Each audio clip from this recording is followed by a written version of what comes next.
नमस्कार विद्यार्थी मित्रांनो, Maharashtra state bureau of textbook production and curriculum research Pune म्हणजेच महाराष्ट्र राज्य पाठ्यपुस्तक निर्मिती व अभ्यासक्रम संशोधन मंडळ पुणे यांच्या अभ्यासक्रमानुसार class 10 science and technology part second it means biology chapter first heredity and evolution हा पार्ट आपण इथं पाहत आहोत. In previous video we will see, can you recall evolution, what is meant by evolution, phases of development of living organism, ranging diversity in animal and plants, a peek into a history and so on. Now let's see in this video theory of evolution and evidences of evolution such as morphological evidences, anatomical evidences, vestigial organs and so on. So let's start in evolution. Theory of evolution. First living material is the protoplasm which was formed in the ocean.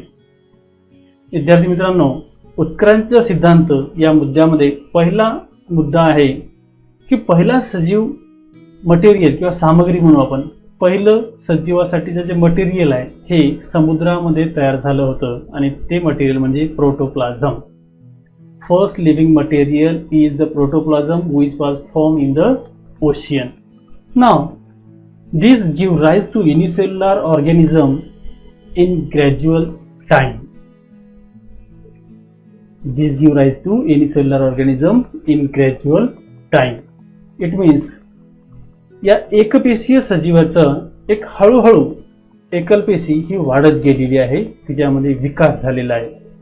Then over the span of approximately 300 crore years, म्हणजे विद्यार्थी मित्रांनो अंदाजे 300 कोटी वर्षाच्या कालावधीमध्ये very gradual changes occurred in the unicellular organism and which involved into a larger and more complex life forms.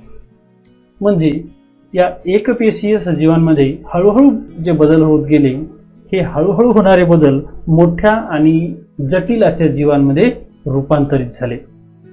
मोठ्या म्हणजेच larger and complex life form, मोठ्या मोठ्या जीवांमध्ये हे नंतर रूपांतरित झालेले आहेत.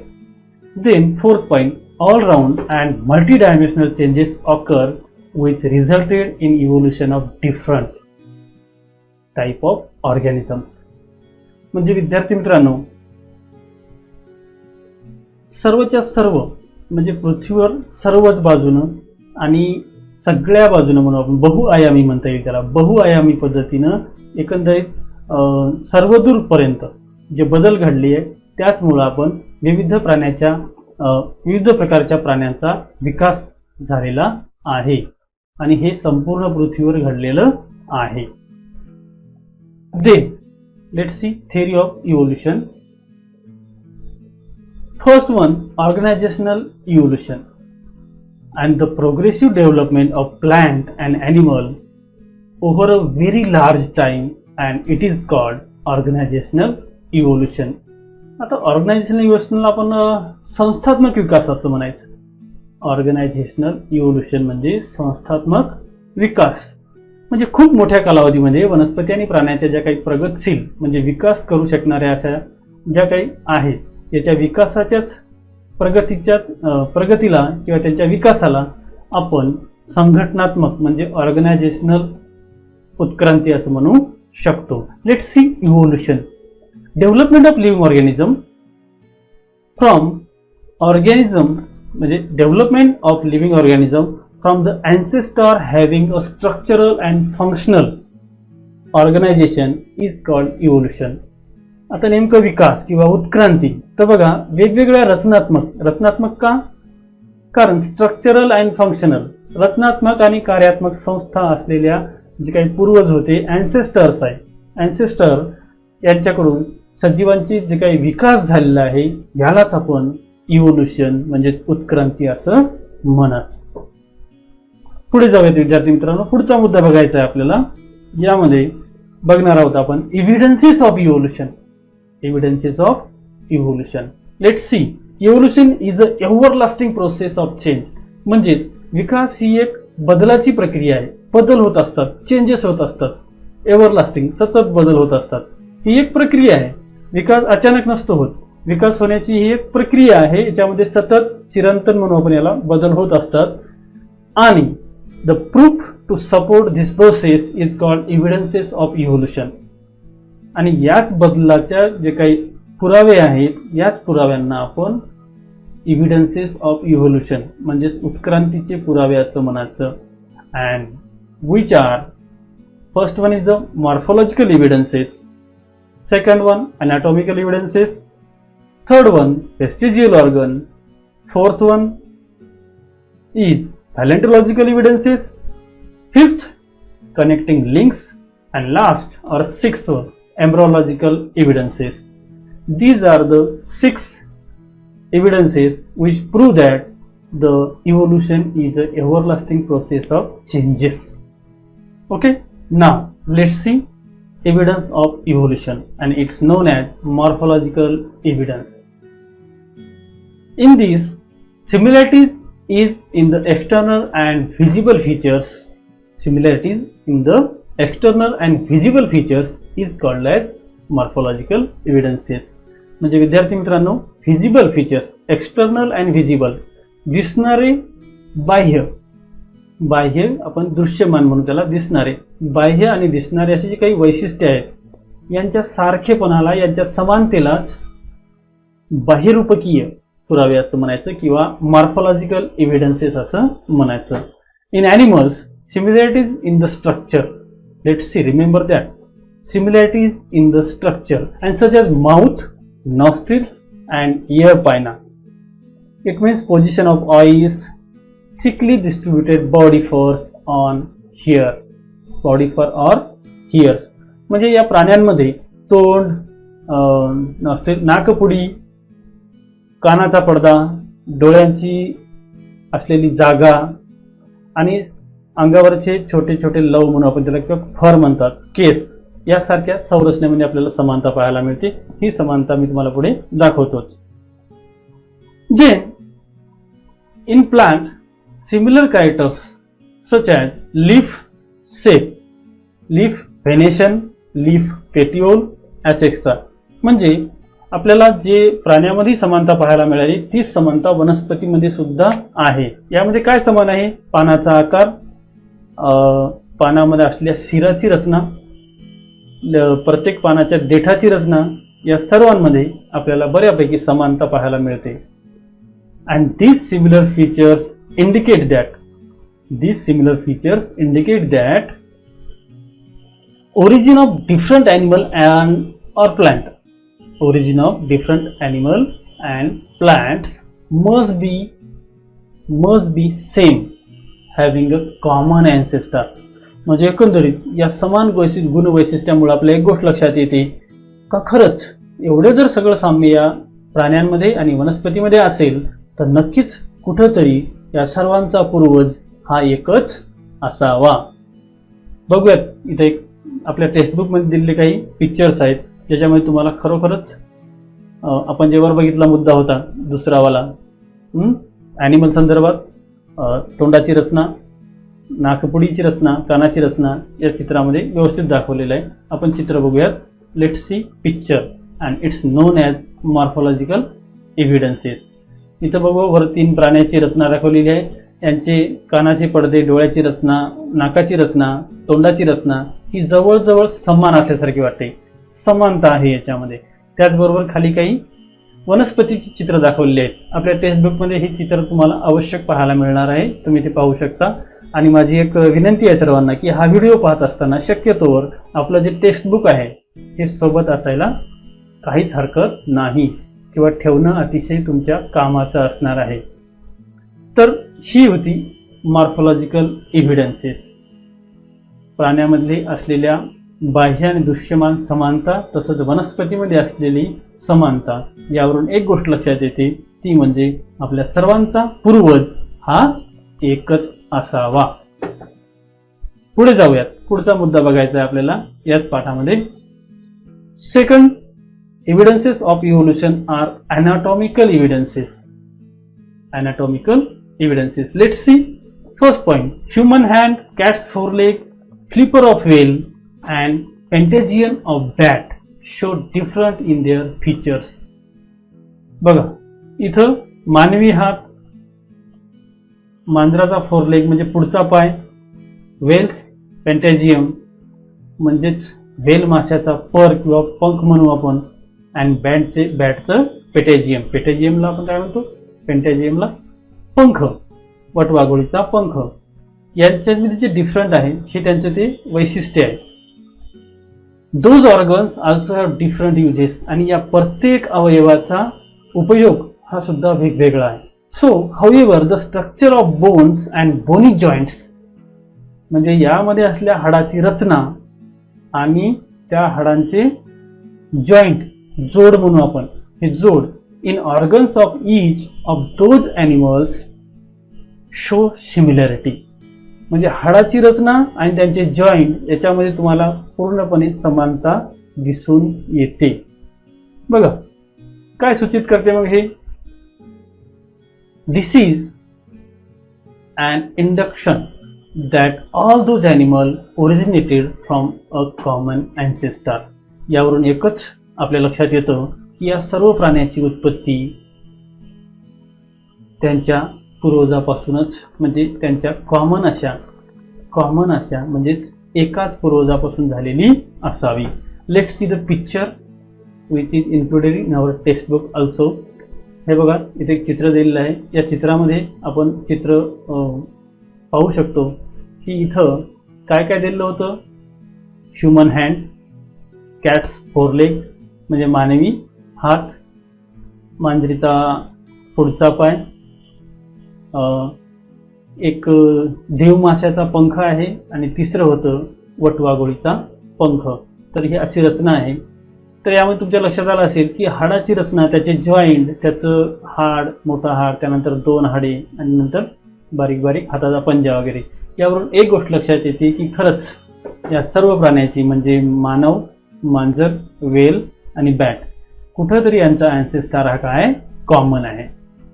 चला या सर्वांना आपण काय म्हणायचं? पहिला होता ह्युमन हँड, दुसरं कॅट्स फोरलेग, तिसरं आहे पेंटेजियन ऑफ बॅट म्हणजे वटवाघोळीचा पंख, आणि चौथं फ्लिपर ऑफ व्हील.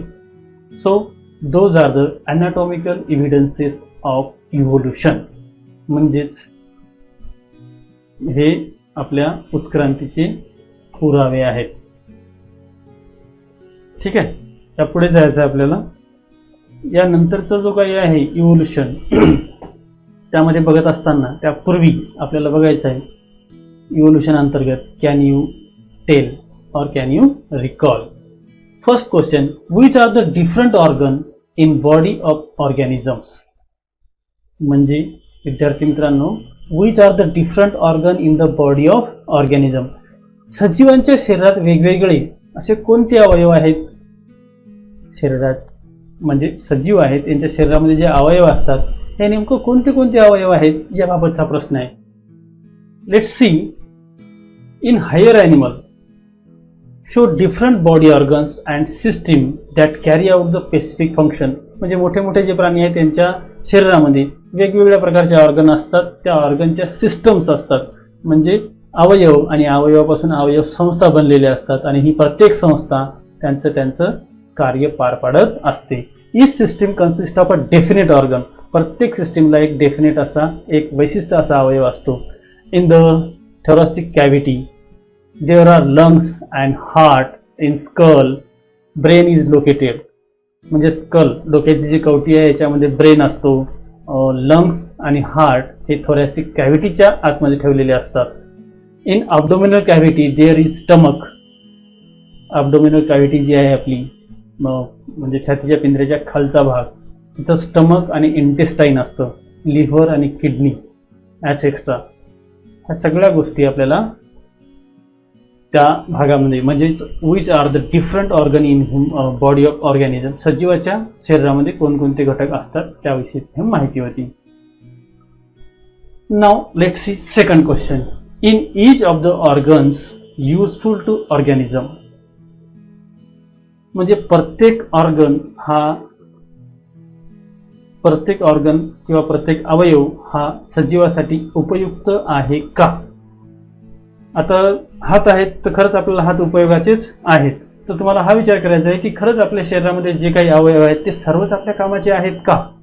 तर याचं उत्तर विद्यार्थी मित्रांनो असं असणार आहे की each important vital organ perform a specific function and which is necessary for the survival. म्हणजे आपल्या शरीरामध्ये किंवा कुठल्याही सजीवाच्या शरीरामध्ये असलेले अवयव हे त्याला जगण्यासाठी त्याचं प्रत्येकाचं स्पेसिफिक असं एक फंक्शन असतं आणि ते पार पाडत असतात. Now brain control and coordinate all the vital activities.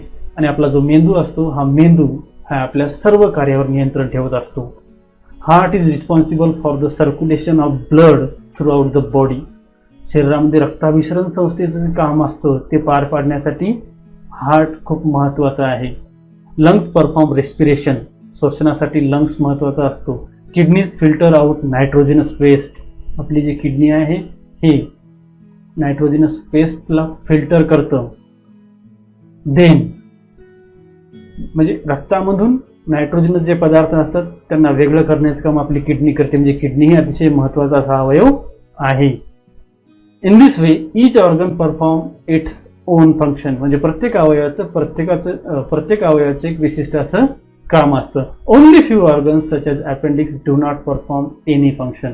म्हणजे काहीच असे आहेत अपेंडिक्स सारखे ज्यांचं आपल्या शरीरामध्ये असूनही काम नसतं.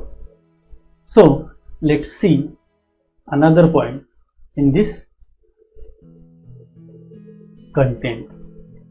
Vestigial organ. Vestigial organ निरुपयोगी अवयवे असंही त्याला मराठीत आपण म्हणू शकतो. Let's see vestigial organ. The degenerated or underdeveloped म्हणजे जे नष्ट झालेले आहेत किंवा जे अविकसित आहेत असे अवयव which cannot perform any function are known as vestigial organ. शरीरामध्ये असून सुद्धा जे विकसित झालेले नाहीत असे किंवा जे नष्ट झाले आहेत म्हणजे कोणतेही कार्य करू शकत नसलेले अधोगत आणि अविकसित अवयव जे असतात त्याच अवयवांना आपण काय म्हणायचं? vestigial organ. Now let's see second point. Existing organs undergo gradual changes during evolutionary process. म्हणजे जे काही अवयव आपल्यामध्ये असतात यांच्यामध्ये सततचे बदल होत गेल्यामुळं तेही बदल कशामुळे झालेले आहेत? इव्होल्युशनरी प्रोसेस म्हणजे विकासाची जी काही प्रक्रिया आहे या प्रक्रियेमुळे सतत काही बदल होतात आहे त्या अवयवांमध्ये. And thus they form new tissues and organ. आणि तिथूनच नवीन टिश्यूची आणि नवीन ऑर्गनची निर्मिती होत असते. Under certain environmental conditions, such changes are necessary. बघा काही पर्यावरणीय परिस्थितीमध्ये असे बदल स्वतःमध्ये घडून आणणं सुद्धा आवश्यक असतं. असे बदल स्वतःमध्ये घडणं अतिशय महत्त्वाचं आहे. However, some structures become useless is newly changed conditions. म्हणजे जर असं घडलं तर नवीन बदललेल्या परिस्थितीत काही संरचना ह्या निरुपयोगी ठरतात. म्हणून स्वतःमध्ये असे बदल घडून येत राहणं हे खरंच चांगलं असतं. पुढे जाऊयात आपण व्हेस्टिजियल ऑर्गनमध्ये नेमकं काय बघायचं आहे. बघा इथं तुम्हाला एक पाठ्यपुस्तकातला प्रश्न आहे. Use of ICT. Find how the vestigial organ in certain animals are functional in other. Present the information in your class and send it to other. म्हणजे विद्यार्थी मित्रांनो आपण इंटरनेटच्या मदतीनं संगणकाच्या मदतीनं इंटरनेटवर व्हेस्टिजियल ऑर्गन जे एका ॲनिमलमध्ये खरंच फंक्शन आहे त्याचं आणि दुसऱ्या प्राण्यामध्ये ज्याचं फंक्शन नाही आहे अशाची एक यादी करायची आहे आणि याची इन्फॉर्मेशन जमा करून त्याचं एक डॉक्युमेंट तयार करायचं. ते शाळेमध्ये वर्गामध्ये आपल्याला प्रेझेंट करायचं आहे आणि इतरही आपल्या दोस्त मित्रांना ते शेअर करायचं आहे. ठीक आहे.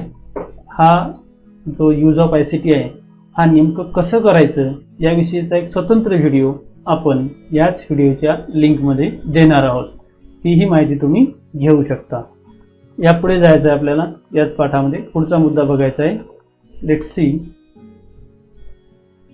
Due to natural selection such structures undergo degeneration and after a very long time span they vanish.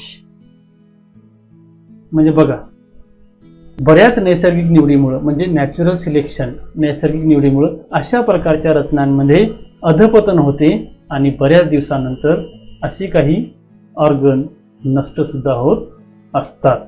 Vanish. Let's see first one, appendix. Appendix may be useful for grazing, remaining herbivorous, but it is a vestigial for man. म्हणजे इतर जे जनावरं आहेत चारा खाणारी, ज्याला आपण काय म्हणूयात शुद्ध शाकाहारी असे जे काही प्राणी असतात, हे प्राणी दिवसभर गवत खातात आणि या गवताला नंतर ग्रॅझिंग, रवंत करणे, संध्याकाळी घरी आल्यानंतर रवंत करतात. त्यांना पचवण्यासाठी वगैरे अपेंडिक्स सारख्या अवयवाची त्यांना गरज असते. हर्बिवरस जे काही ॲनिमल्स असतात किंवा लिव्हिंग ऑर्गॅनिझम आहेत यांच्यासाठी हे अतिशय महत्त्वाचं असतं. Let's see the picture. Those are the vestigial organs and those organ picture are included in your text book. First one is the ear pinna, second is what?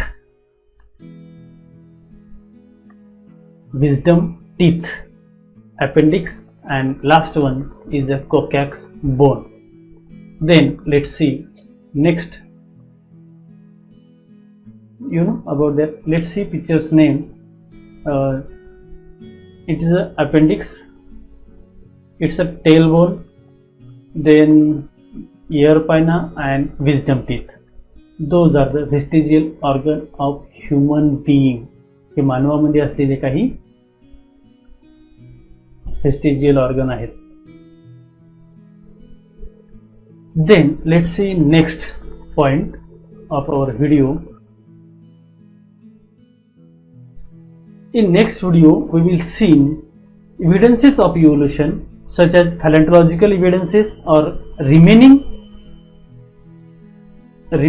evidences of evolutions, just such as paleontological evidences, connecting links, embryological evidences, etc. Thanks.